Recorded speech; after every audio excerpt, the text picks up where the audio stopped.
Hello and welcome to tutorial 2 of the Tomato Diaries. This is just going to be a really quick one about early seedling care on what to do when your seedlings start popping up. So if you planted your seeds maybe 7 to 14 days ago, you might start to see them popping up, which is really good news. That means they're starting to germinate. As soon as that happens, it's a good idea to take off the plastic covering from your seedling tray so that they've got a bit more space to breathe. This is for a couple of reasons.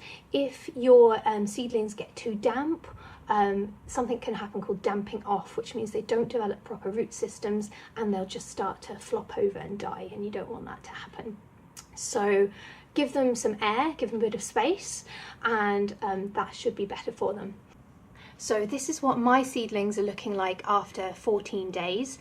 As you can see, they've popped up. They've got 2 leaves each. These are just their baby leaves actually. They won't develop their true leaves until after they've developed these first 2 leaves, which will identify them as tomatoes, but hopefully you labelled them anyway. So as they're getting to this stage, they're going to really start looking for the light, and if you haven't got a greenhouse and you're growing them on a windowsill like me, then this is where you have to be careful with what happens to them. So mine are trying to bend towards the light, and this can mean they get a little bit leggy. There's a few things you can do about this, and one of them is rotate your seedlings.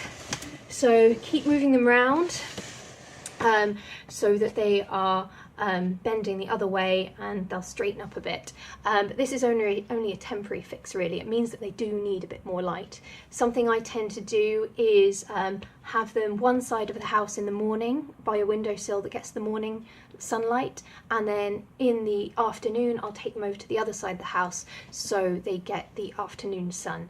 I know this sounds a bit like a hassle, but it's worth it if you want really good tomatoes.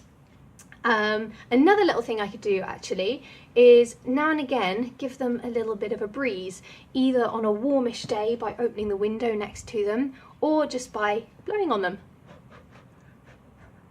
This may seem like a strange thing to do, but you're actually preparing them for being outside and hopefully meaning that they grow stronger stems.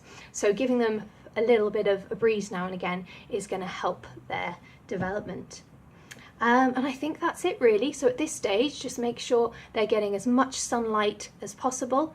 Don't overwater them. So again, if things get too damp, damping off might happen and you'll find them flopping over and not developing root systems. It's a fungal disease. So just test the top of the soil, and if it's starting to dry out a little bit, that's the time to water them. And being careful to water them and not disturbing the plant too much as you're watering it. I tend to water underneath into the tray and let the plant soak up the water that it needs. So keep going at this stage, good luck, and we'll come on back in a few weeks' time to find out what we do when we need to pot on our seedlings.